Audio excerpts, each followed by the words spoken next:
शुरुआत होती है दिसंबर 2022 में, जहां एक biology teacher and former green beret Dan Foster को दिखाया जाता है, जो कि एक आर्मी रिसर्च लेबोरेटरी में नौकरी हासिल करने में नाकाम रहे। डैन फॉस्टर अपने घर जा रहा होता है क्योंकि आज उसकी बेटी का बर्थडे था।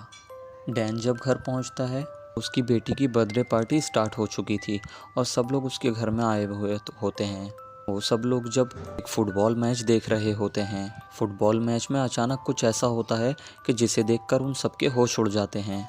उस फुटबॉल मैच के बीचों बीच एक रोशनी निकल रही होती है, जिस रोशनी के अंदर से कुछ सोल्जर्स निकलते हैं जो फ्यूचर 2051 में से आए हुए थे। सोल्जर्स में से एक लड़की जो उनकी कमांडर होती है, वो आगे आके सबको बताती है कि हम लोग फ्यूचर से आए हैं। फ्यूचर में एलियनों ने अपना कब्जा कर लिया है, जो कि दुनिया में तमाम इंसानों का खात्मा करने आए हैं। वो बताती है कि आज 2022 चल रहा है और फ्यूचर में 28 साल बाद सिर्फ कुछ लोग ही ज़िंदा बच पाएंगे। वो बताती है कि इसीलिए हम यहाँ आए हैं क्योंकि हमें आप लोगों की बहुत ज़्यादा ज़रूरत है।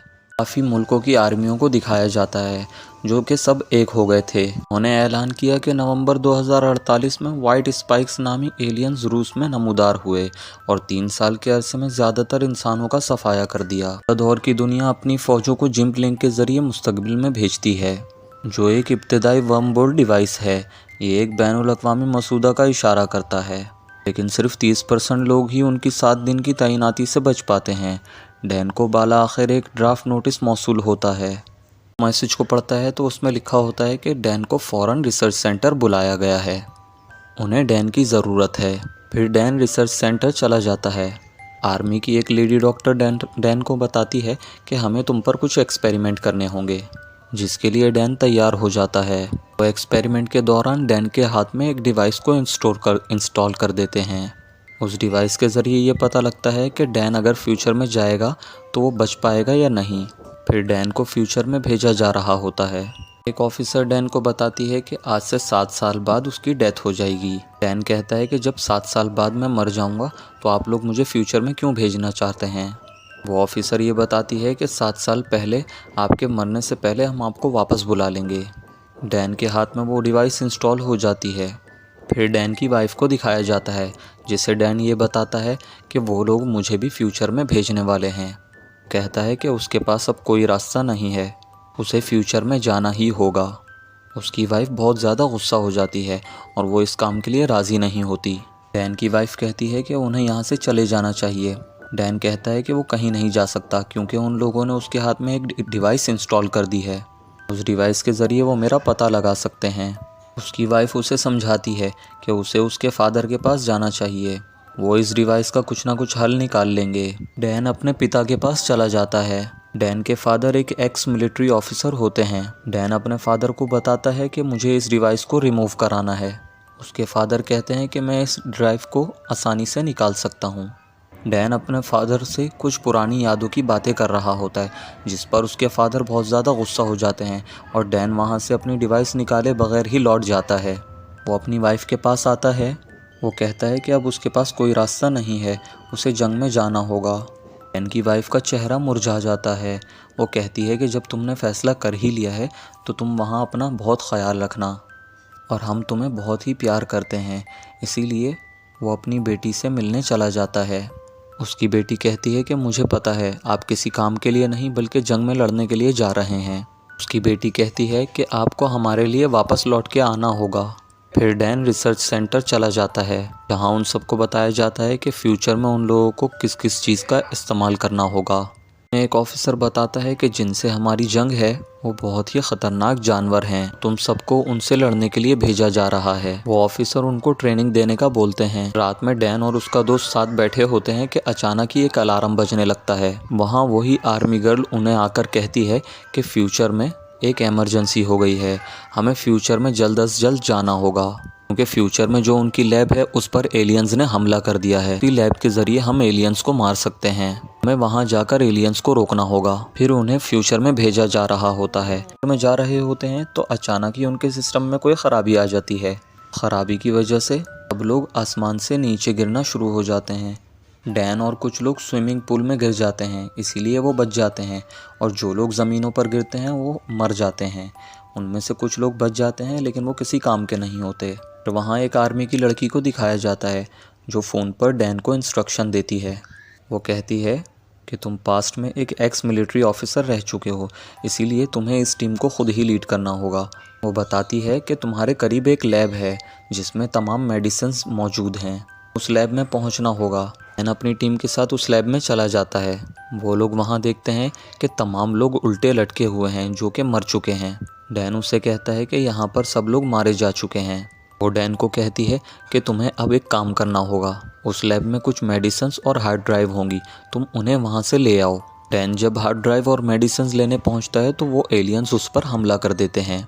डैन और उसकी टीम वहाँ से निकल जाती है। वो बिल्डिंग से बाहर आ जाते हैं। वो कहता है कि वो लोग उस बिल्डिंग को बम से उड़ा देंगे। भी वहाँ जहाज़ आकर उस बिल्डिंग को बम से उड़ा देते हैं। इस वजह से वहाँ के एलियंस मारे जाते हैं। इसी बीच डैन के कुछ साथी भी जख्मी हो जाते हैं। जब वो लोग होश में आते हैं तब उन्हें पता चलता है कि वो एक मिलिट्री कैंप में हैं। डैन और उसका दोस्त बाहर आकर एक आदमी से मिलते हैं जो कि इस जंग में 3 बार आ चुका था। डैन उसे कहता है कि तुम 3 बार फ्यूचर में जंग लड़ने क्यों आए। वो कहता है कि उसे कैंसर की बीमारी है, 6 महीने बाद वो मरने वाला है। वो चाहता है कि वो इस जंग में लड़कर मरे। अब डैन वहाँ पर आर्मी की उसी लड़की से मिलता है जो कि उसे सबकी जान बचाने पर मुबारकबाद देती है। डैन कहता है कि ये मेरा काम था। बातों बातों में वो कर्नल अपना नाम बताती है, जिसे डैन कहता है कि ये नाम मैंने जाना पहचाना लगता है। वो कर्नल बताती है कि मैं तुम्हारी बेटी हूँ जिसे तुम पास 2022 में छोड़कर आए हो। डैन ये देखकर बहुत खुश हो जाता है। डैन कहता है कि मैं बहुत खुश हूँ कि मेरी बेटी एक आर्मी सोल्जर है। डैन उसे गले लगाने वाला होता है लेकिन वो उसे मना कर देती है। वो कहती है कि आप यहाँ एक सोल्जर हैं, आप बिल्कुल भी ये मत सोचिएगा कि आप मेरे फादर हैं। ये बोलकर वो यहाँ से चली जाती है। फिर वो डैन को बताती है कि हमें अभी एक बहुत बड़ा मिशन पूरा करना है। डैन उससे मिशन के बारे में पूछता है। वो बताती है कि अभी हमें वहाँ जाना होगा जहाँ इस एलियन की क्वीन जहाँ अंडे देती है। उसे एलियन को पकड़कर वहाँ पर मारने का एक फार्मूला बनाना होगा। अब वो लोग उस मिशन के लिए निकल जाते हैं। वो डैन को बताती है कि ये एलियंस बहुत ख़तरनाक हैं, ये हर चीज़ पर हमला कर देते हैं। वो बड़ी तेज़ी से अपने बच्चे पैदा करते हैं। हमें उन्हें किसी तरह मारना होगा वरना उनकी तादाद बहुत ज़्यादा बढ़ जाएगी। वो बाकी बचे इंसानों को भी मार देंगे। अब वो लोग वहाँ पहुँच जाते हैं।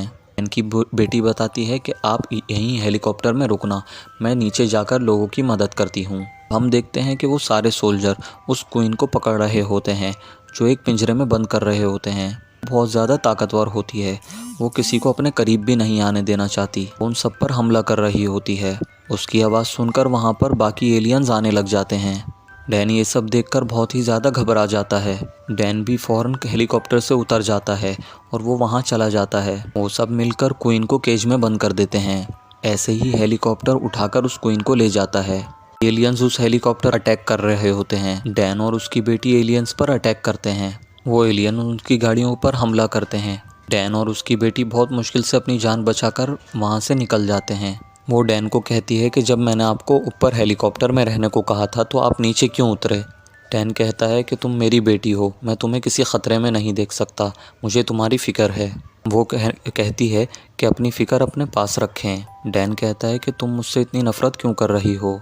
इसके जवाब में वो कहती है जब मैं छोटी थी, जब आप मुझे छोड़कर चले गए थे, आप मेरी मामा को भी छोड़ गए थे। डैन कहता है कि तुम उस वक्त की बात कर रही हो जो अभी गुजरा ही नहीं। ये सुनकर वो रोने लगती है।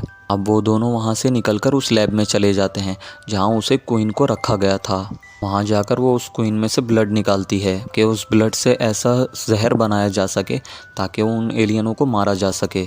को बताती है कि वो लोग अगर एलियंस को मारने के लिए जहर बना भी लें तब भी वो लोग इतनी तादाद में हैं कि उन्हें मारना मुश्किल है। वो कहती है कि अगर मैं ये जहर बना लूँ तो ये आपको अपने साथ पास्ट में लेके जाना होगा ताकि आप वहाँ जाकर इसकी कॉपीज़ बना सकें और जब कभी भी इन एलियंस का हमला होगा आप इन हमलों को रोक सकेंगे। कहता है कि मैं तुम्हें इधर छोड़ के कभी नहीं जाऊँगा क्योंकि ये एलियंस बहुत ख़तरनाक हैं। कहती है कि मैं इनसे लड़ सकती हूँ क्योंकि मैं आपकी बेटी हूँ। तभी वहाँ उस फीमेल एलियन को होश आ जाता है। वो ज़ोर ज़ोर से चीखें मारने लगती है। उसकी आवाज़ सुनकर बाकी एलियंस भी वहाँ पर अपनी क्वीन को बचाने के लिए आने लगते हैं और वो एलियन उनकी बेस पर हमला कर देते हैं। जब डैन और उसकी बेटी वहाँ से बाहर भाग रहे थे तो तब एक एलियन उन पर पीछे से हमला कर देता है। इससे उसकी बेटी काफ़ी ज़ख्मी हो जाती है।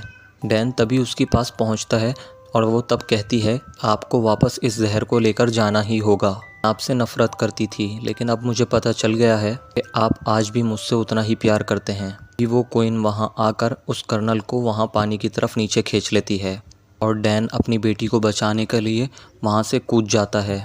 तभी वो अपनी बेटी को बचा पाता, लेकिन इतने में अचानक वो टाइम मशीन उसको प्रेजेंट टाइम में वापस बुला लेती है और डैन प्रेजेंट में पहुंचकर परेशान हो जाता है कि कहीं उसकी बेटी को उन एलियंस ने मार ना दिया हो। अब डैन उस फीमेल लीडर को कहता है कि हमें जल्द अज जल्द इस जहर की कॉपियाँ बनानी होंगी, क्योंकि हमें इनको फ्यूचर में लेके जाना होगा। वहाँ मेरी बेटी मेरा इंतज़ार कर रही है। जिसके जवाब में वो लीडर कहती है कि नहीं, अब हम फ्यूचर में नहीं जा सकते। फ्यूचर में जो टाइम मशीन थी वो अब उन एलियंस ने ख़राब कर दी है। जिसको सुनकर डैन काफ़ी उदास हो जाता है और डैन अब वापस आकर अपनी वाइफ और अपनी बेटी से मिलता है और वो अपनी बेटी को बहुत प्यार से गले लगा लेता है और यहाँ वो अपनी बेटी से बहुत प्यार करता है। फिर डैन अपनी वाइफ को सब कुछ बता देता है कि हमारी बेटी फ्यूचर में बहुत बहादुर है और इसने ही वो जहर बनाया है जिसकी मदद से हम उन एलियंस को मार सकते हैं। फिर डैन प्रेजेंट टाइम में उस बंदे से मिलता है जो फ्यूचर में 3 बार जा चुका था।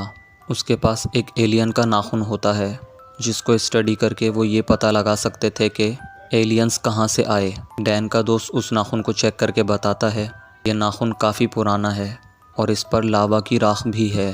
फिर डैन कहता है कि मैं एक ऐसे लड़के को जानता हूँ जो लावा के बारे में सब कुछ जानता है। अब वो सब उस बच्चे के पास पहुँच जाते हैं जो डैन का एक स्टूडेंट था। वो स्टूडेंट ये बताता है कि ये राख जहाँ से भी आई है वो जगह पूरी तरह बर्फ़ में ढक चुकी है। ऐसा हो सकता है कि वो एलियंस काफ़ी अरसे पहले गिरकर बर्फ़ में जम गए हों और फ्यूचर में ग्लोबल वार्मिंग की वजह से बर्फ़ पिघल गई हो। इस बर्फ़ पिघलने की वजह से बाहर निकल गए हों।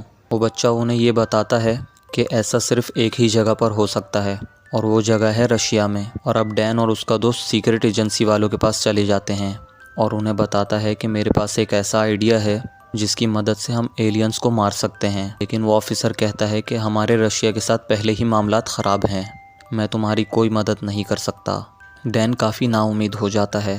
फिर उसे ख्याल आता है कि उसके डैड प्लेन्स उड़ाने में काफ़ी माहिर हैं और डैन अपने फादर के पास चला जाता है और उन्हें बताता है कि आपकी पोती फ्यूचर में एक मिलिट्री कर्नल है, मैं फ्यूचर में उससे मिलकर आया हूँ और वो अपना बहुत अच्छे से काम कर रही है। लेकिन अब फ्यूचर में उसकी जान ख़तरे में है क्योंकि एलियंस उसे अपने साथ कहीं पर ले गए हैं और हमने अभी कुछ नहीं किया, वो एलियंस उसे मार देंगे। अब जो कि डैन के फादर अपनी पोती से बहुत प्यार करते थे, इसलिए वो डैन की मदद करने के लिए मान जाते हैं और वो रशिया जाने के लिए तैयार हो जाते हैं। वहाँ वो लीडर भी आ जाती है और अपने साथ जहर की काफ़ी सारी कॉपियाँ ले आती है जिससे वो एलियंस मर सकते हैं और वो अपने साथ टीम में कुछ नए ऑफिसर्स को भी लेकर आती है और ये वही ऑफिसर्स होते हैं जो फ्यूचर से वापस आए थे। अब वो वहाँ रशिया पहुँच जाते हैं। चूँकि वहाँ बहुत सारी बर्फ़ थी तो वो लोग बर्फ़ को पिघलाने के लिए वहाँ पर एक ब्लास्ट कर देते हैं जिससे वहाँ पर काफ़ी सारे रास्ते खुल जाते हैं। अब डैन का दोस्त और फादर बाहर रुककर नज़र रखते हैं कि कहीं कोई एलियन बाहर की तरफ भाग ना जाए और डैन और बाकी टीम बर्फ़ के अंदर नीचे चले जाते हैं। वहाँ उन्हें वो एक ऐसा रूम दिखाई देता है जहाँ पर काफ़ी सारी एलियंस सो रहे थे। तो ये एलियंस 2048 या 50 में जागकर काफ़ी सारी दुनिया को तबाह कर देंगे। डैन उन सबको कहता है कि हमारे पास उन सबको मारने वाला जहर है, क्यों ना हम इनको अभी मार दें ताकि ये अभी सो रहे हैं। तो डैन की टीम सोते हुए एलियंस को जहर दे देते हैं।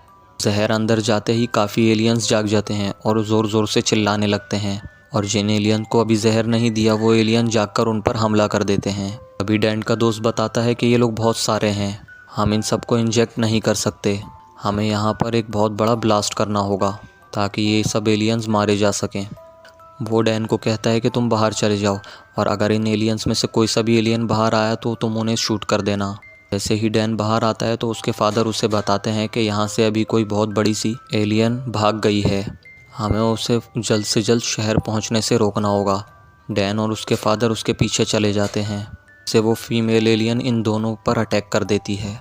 अभी वो दोनों उससे लड़ते हुए ख़ुद को उस क्वीन से बचाते हैं। डैन देखता है कि ये क्वीन वही क्वीन है जो फ्यूचर में सबको मारेगी, इसीलिए डैन प्लान बनाकर उस एलियन को इंजेक्ट कर देता है। जैसे ही वो जहर उस एलियन के हाथ पर लगता है वो बहुत तड़पने लगती है और अपना हाथ अपनी बॉडी से काट कर अलग कर देती है। ये देखकर डैन बहुत ज़्यादा परेशान हो जाता है क्योंकि जहर इंजेक्ट करने के बाद भी वो एलियन अभी तक जिंदा है। एलियन डैन पर हमला करने के लिए आगे बढ़ रही थी कि डैन का फादर अपना हाथ काट कर उसे अपनी तरफ बुलाता है। वो क्वीन उस खून को सूंघ कर डैन के फादर पर हमला करने ही वाली थी कि डैन जल्दी से जहर बाहर निकालता है और उस एलियन के मुंह पर इंजेक्ट कर देता है, जिससे वो एलियन वहीं पर तड़पने लगती है। फिर डैन उस जलती क्वीन को धक्का दे देता है, जिससे वो नीचे गिरकर मर जाती है। वहाँ डैन को पता चलता है कि उसके फादर अभी भी उससे बहुत प्यार करते हैं। वो उसके लिए अपनी जान भी देने को तैयार थे। यहाँ डैन को अफसोस होता है कि वो अभी तक अपने फादर से इतनी नफरत क्यों करता रहा, जबकि उसके फादर उसके साथ साथ उसकी पोती से भी बहुत प्यार करते हैं। अब वो क्वीन भी मर चुकी थी और अब उन सबका फ्यूचर भी सिक्योर हो जाता है। फिर सीन शिफ्ट होता है, डैन अपनी फैमिली के पास चला जाता है और इस बार उसके फादर भी उसके साथ आए हैं। वहाँ वो अपनी पोती को गले लगाकर बहुत खुश होते हैं और यहीं पर इस मूवी की हैप्पी एंडिंग हो जाती है। उम्मीद करता हूँ कि आज की इस वीडियो की एक्सप्लेनेशन आप लोगों को बहुत अच्छी लगी होगी। वीडियो को लाइक और चैनल को सब्सक्राइब ज़रूर कीजिएगा। मिलते हैं इसी तरह की एक नई वीडियो में।